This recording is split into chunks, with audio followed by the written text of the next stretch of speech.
Trimbakeshwar temple మనకున్న 12 జ్యోతిర్లింగాల్లో ఇది కూడా ఒకటి.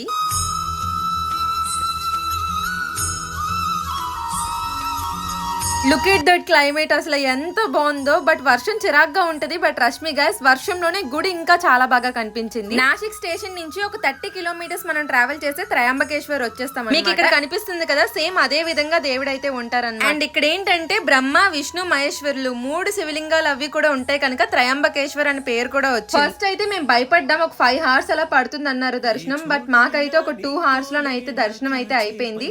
అది కూడా చాలా బాగా అయింది. బట్ వర్షం కొంచెం తగ్గితే ఒక్క సెకండ్ కూడా గ్యాప్ అవ్వలేదు, చాలా పెద్ద వర్షం పడింది. నేనైతే వర్షాకాలంలో వెళ్ళమని సజెస్ట్ చేస్తాను. టెంపుల్ అయితే మీకు తెలీదు, నేను చెప్పలేకపోతున్నాను, నిజంగా చాలా బాగుంది గైస్.